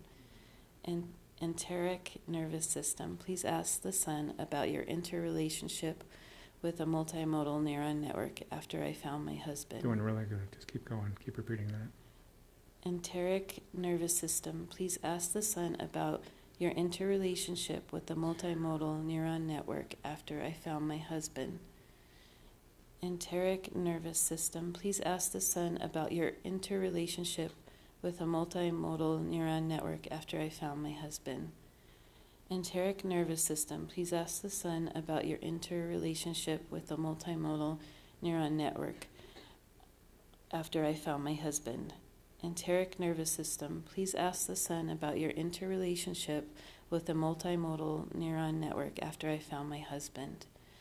Enteric nervous system, please ask the son about your interrelationship with the multimodal neuron network after I found my husband. Enteric nervous system, please ask the son about your interrelationship with the multimodal neuron network after I found my husband. Great job. So if we were to repeat this process one more time, do you want to still language it that way, or do you want to change the wording to be after the month, or are you okay with saying after I found my husband? I think that's fine. Okay. Yeah. Okay. Do you need a break, or are you okay to go ahead with starting it again? I can start it again. Okay. Yeah. I guess I should use the paper though. Yeah, it's a lot of sentences. Yeah. Okay. You gotta have your feet flat for me, though. Oh, okay. This is school, you know. Should I put my elbows up? Yeah. I'm just kidding. She Okay. learned what was important today. Okay, here we go. All multimodal neurons throughout the brain, please ask the son about the electromagnetic field we generated after I found my husband. All multimodal neurons throughout the brain, please ask the son about the electromagnetic field we generated after I found my husband. All multimodal neurons throughout the brain, please ask the son about the electromagnetic field we generated after I found my husband. Doing great. All multimodal neurons throughout the brain, please ask the son about the electromagnetic field we generated after I found my husband. All multimodal neurons throughout the brain, please ask the son about the electromagnetic field we generated after I found my husband. All multimodal neurons throughout the brain, please ask the son about the electromagnetic field we generated after I found my husband. Really good. Next sentence, and think of your eyes if you can. Okay. Both eyes, please ask the son about your participation in the multimodal neuron network after I found my husband. Both eyes, please ask the son about your participation in the multimodal neuron network after I found my husband. Both eyes, please ask the son about your participation in the multimodal neuron network after I found my husband. Both eyes, please ask the son about your participation in the multimodal neuron network after I found my husband. Both eyes, please ask the son about your participation in the multimodal neuron network after I found my husband. Both eyes, please ask the son about your participation in the multimodal neuron network after I found my husband. Great job. Next. Both inner ears, please ask the son about your participation in the multimodal neuron network after I found my husband. Both inner ears, please ask the son about your participation in the multimodal neuron network after I found my husband. Both inner ears, please ask the sun about your participation in the multimodal neuron network after I found my husband. Both inner ears, please ask the sun about your participation in the multimodal neuron network after I found my husband. Both inner ears, please ask the sun about your participation in the multimodal neuron network after I found my husband. Great job. Next sentence. Think of your nose. Both olfactory and terminal nerves, please ask the sun about your participation in the multimodal neuron network after I found my husband. Great job. Both olfactory and terminal nerves, please ask the sun about your participation in the multimodal neuron network after I found my husband. Both olfactory and terminal nerves, please ask the sun about your participation in the multimodal network after I found my husband. Both olfactory and terminal nerves, please ask the sun about your participation in the multimodal neuron network after I found my husband. Both olfactory and terminal nerves, please ask the sun about your participation in the multimodal neuron network after I found my husband. Both olfactory and terminal nerves, please ask the sun about your participation in the multimodal neuron network after I found my husband. Great. Next one. Think of your legs. Okay. All touch and proprioception receptors, please ask the sun about your participation in the multimodal neuron network after I found my husband. All touch and proprioception receptors, please ask the sun about your participation in the multimodal neuron network after I found my husband. Great job. All touch and proprioception receptors, please ask the sun about your participation in the multimodal neuron network after I found my husband. All touch and proprioception receptors, please ask the sun about your participation in the multimodal neuron network after I found my husband. Great. Next sentence. All multimodal neurons, neurons throughout the brain, please ask the sun about your networking after I found my husband. All multimodal neurons throughout the brain, please ask the sun about your networking after I found my husband. All multimodal neurons throughout the brain, please ask the sun about your networking after I found my husband. Great job. All multimodal neurons throughout the brain, please ask the sun about your networking after I found my husband. Great job. All multimodal neurons throughout the brain, please ask the sun about your networking after I found my husband. All multimodal neurons throughout the brain, please ask the sun about your networking after I found my husband. All multimodal neurons throughout the brain, please ask the sun about your networking after I found my husband. Next one. Think of your spine. Multimodal neuron network, please ask the sun about your input to the brainstem and spinal cord after I found my husband. Multimodal neuron network, please ask the sun about your input to the brainstem and spinal cord after I found my husband. Multimodal neuron network, please ask the sun about your input to the brainstem and spinal cord after I found my husband. Multimodal neuron network, please ask the sun about your input to the brainstem and spinal cord after I found my husband. Great. Next one. Heart, please ask the sun about the electromagnetic field we generated to and from the multimodal neuron network after I found my husband. Heart, please ask the sun about the electromagnetic field we generated to and from the multimodal neuron network after I found my husband. Heart, please ask the sun about the electromagnetic field we generated to and from the multimodal neuron network after I found my husband. Doing great. Heart, please ask the sun about the electromagnetic field we generated to and from the multimodal neuron network after I found my husband. Heart, please ask the sun about the electromagnetic field we generated to and from the multimodal neuron network after I found my husband. Heart, please ask the sun about the electromagnetic field we generated to and from the multimodal neuron network after I found my husband. Heart, please ask the sun about the electromagnetic field generated to and from the multimodal neuron network after I found my husband. Keep going. I'm sorry, stay with that sentence. You're doing great. Okay. Heart, please ask the sun about the electromagnetic field we generated to and from the multimodal neuron network after I found my husband. Heart, please ask the sun about the electromagnetic field we generated to and from the multimodal neuron network after I found my husband. Heart, please ask the sun about the electromagnetic field we generated to and from the multimodal network after I found my husband. Last sentence. You're doing great. Enteric nervous system, please ask the sun about your interrelationship with the multimodal neuron network after I found my husband. Enteric nervous system, please ask the sun about your interrelationship with the multimodal neuron network after I found my husband. Enteric nervous system, please ask the sun about your interrelationship with the multimodal neuron network system after I found my husband. Good. You okay with doing a couple movement things? Yeah. Why don't you stand up? Let's just move. Okay, let me just. So the first one is just called cross crawl, and you just lift up your hand and touch it to the opposite knee, like you're walking in place. Okay, balance it up. Good job. This is called cross crawl. This integrates what we just did across both sides of your brain. Okay. There you go.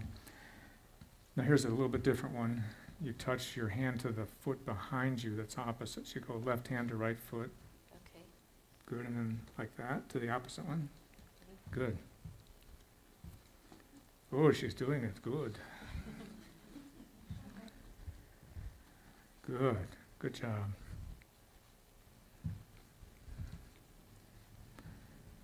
Wunderbar.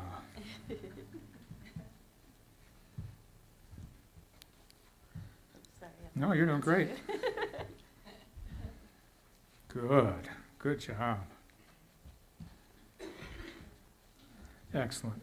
And the last one is where you clasp your hands like this behind you. Doesn't make any difference which one you do.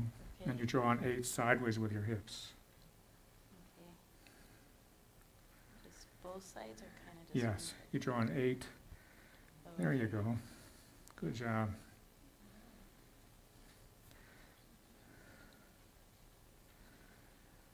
Now I want you to do the same thing, but you draw the 8 with the loop going out in front of you and the loop going behind you. So you go out Okay. and behind. Yeah, you're doing all right. No, you're doing all right.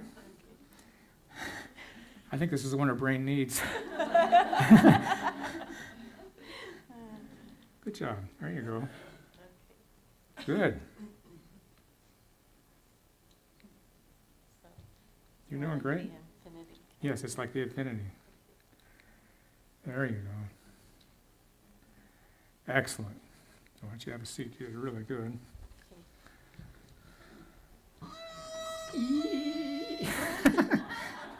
It's not a jail cell. Sounds like an old movie. So, what are you noticing, if anything? How does your body track now? It might track the same, might feel different, might feel exactly the same. I feel more at ease actually because I was really it brought up all the trauma. Even Yes. just talking about coming up here, I was like I started tearing up just Of the thought course. of it, and now I'm just more at ease. Yeah, and yeah, the tears aren't there. Like They're they not were. as close, They're right? not as close. Yeah. Yes. Anything else you noticed about the process, or like to tell people about the process, or not? If you don't have to say anything, you're doing great. Well, the heart part for some reason was really hard for me. Every time I said heart, it hurt. Yes. So can I comment on that? Of course. The reason why is that if I'd been working with her in the office, I probably would have done a heart process on her first, to just deal with the heart pain. Now, you're like going, Lee, what's the difference? What did we just do? We did a process for her brain in relationship to the loss of her husband. what would you be drawn to do more when you work with someone with this kind of loss? Their heart first or their brain? Probably their heart, right? So the reason why I kept on asking her to repeat the heart statement at the end was to try to give her heart some chance to even tie into this. But the truth is that the real question is, how is this experience for her heart itself? Because the heart has an experience, like, see if you understand what I mean. Remember, the neurological controls on the body, the major ones, are the nervous system, the heart, and the gut. Those are the major energetic controls on the body. Are there others? Of course there are. And what we just did is a process to help her brain process some of that experience of finding her husband. And that did happen. But it was challenging. It was great how she did it, to do the process with her heart still like going, oh yeah, and this still, there's a level. Because we really didn't work with that. What did we work with? We worked with how her space, I'm sorry if I'm using the language inappropriately, in a way fell apart when she saw her husband. Her own tracking of space and time really was completely understandably injured by that horrific event. So what's going on right now, from my perspective, is that your brain's more in present time and your heart's still like going, well, I could use a little bit more help. Probably. Does that make sense, or does Yeah. that feel like I'm projecting? No, not at all. Yeah. And when I asked her to repeat, which sentence did she struggle with the most? It was the enteric sentence. And I just had her keep hanging out with it. And why was she struggling with it? Because she doesn't understand words that begin with E? No, it's because the enteric nervous system was really offline. That's exactly why. It's like she was like going, it was just that part of the body got really thrown off by that, that experience.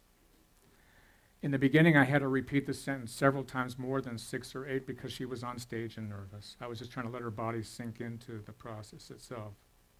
But you did really incredibly, and if I was to work with you more on this event, I would really focus a lot on the heart first. But as she was doing the process, you could feel energetically that there was a sense of her body's own space emerging. And it actually is much better right now than it was. There's a sense of more like, oh, I exist, because her body is not in the moment of leaning over and seeing her husband. Literally, that's what it was. Her body started to come out of it, like her central nervous system was like going, the finding of her body is not happening right now anymore as much. And that's what you did today. That was really, you did a great job. Thank you so much for volunteering. Thank you.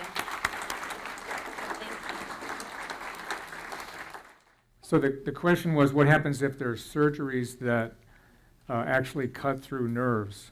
Again, my response would be that typically the process, talking to the nerves, is not going to be able to override that. At the same time, if there was a heart transplant, the neurological inputs to the heart aren't necessary for the heart to beat. So talking to the heart, for example, about its relationship to the multimodal neuron network after a heart transplant, as obtuse as that might seem, is totally fine because the heart doesn't need the input of the nervous system to beat. But again, if the eyes were severed in an accident and the person's totally blind, then my guess is talking to the eyes probably isn't going to help much, because they don't have an input. They're taken offline. If there was an artificial eye put in that helps the person see, then I would talk to it just as if it was the eye the person was born with, if it worked. Yes? So the question was, if you work on a trauma from a particular time frame, does that help the traumas prior to that? And sometimes yes, if they're really related. But if they're completely unrelated, then you get the person in relationship to that one event at that time frame, and there could be 45 events before and after that you don't touch at all. Because what you're doing is you're trying to, in focusing on specific traumas, you're trying to break it down into a manageable thing. If you just go, I want to do this event, I want to do this process for right now just to get into present time, again, the nervous system goes, it just goes, what are we doing? Which trauma are we working with? There's so many, because being in a body is just that weird. So it's like there's a level where you want to pick specific traumas to try to get results. If you try to do too much, nothing much happens.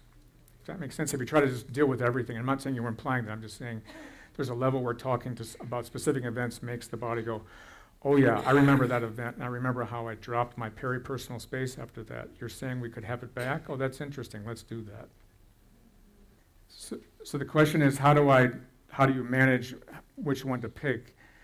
Again, if there were multiple different illnesses, was what she asked, can you lump them all together? If each of the illnesses had a different implication, I would probably say you can't lump them together at all, because each illness might have its own repercussions. So the possibility of grouping events is when they were really just the same thing over and over again. After each time my father berated me, after each time my brother hit me.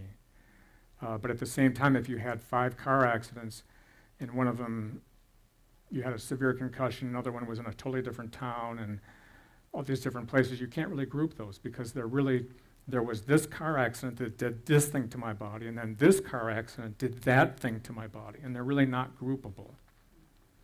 Whereas, my brother was a freak and he hit me all the time. You might very well, if there wasn't any succinct moment where he almost rendered you unconscious, you might be able to group them all. But if there was, you might, for example, if you had a freak brother experience, oftentimes there's 1 or 2 that were incredibly poignant, where the person really, went way above and beyond the call of duty in terms of how they violated. You might actually want to focus on those individually and then do everything all together. So it's like if someone was repetitively violated by their brother, you might want to pick the 2 or 3 times that were, I'm sorry to say this, most horrific, and deal with those individually, and then deal with the general experience of everything else. I got time for one more question. So the question is, in terms of a lot of health issues, it's like with multiple chemical sensitivity, there's an incredible breakdown in that sense of any kind of peripersonal space, right? There's a sense that you can walk into this building and someone's smoking and you don't have any space, and there's this. And I'd want to be real clear that since I had multiple chemical sensitivity 30 years ago, I wouldn't want to break it down into saying it's just peripersonal space, because it's not. It's much more than that. And if you were to do peripersonal space with someone that had a belief about a certain chemical, that if I'm around gas heat, I know this one because I had this belief, if the person fervently believes that they'll never be able to tolerate gas heat, how useful is it to do this process on the last time I was in gas heat? It's useless. If the person is fervently sure that gas heat is ultimately a paradigm of danger for themselves, then doing this process to talk to the multimodal neurons will not lead to resolution, because the belief is profound and dominates over this. It really does. So that the question would be more, what kind of events, if there are any, that might have led to the person having that kind of a belief system. Now, I'm not minimizing multiple chemical sensitivity because I had it. I'm just saying, what traumas, if any, might you locate that would actually be a part of them having an experience of the world where everything is evil? Everything is something that's going to attack them. I want to be real clear. I'm not talking about anybody else in the room that has MCS. I'm talking about from my perspective. How could you help someone have a belief system other than that about the world? And perhaps working with specific traumas that led to the deconstruction of space and led to that might be interesting, but to work on specific exposures, unless they were really the causes, would be very questionable. But again, if you had a specific exposure that was it's like after this one exposure that I had to the crop fields in Iowa, where I was next to this place and there was a crop spraying and it went all over the house and whatever, that would be interesting. But otherwise, just to work on the last time I was exposed to gas would be really boring. It wouldn't do anything. But that's a Lee belief.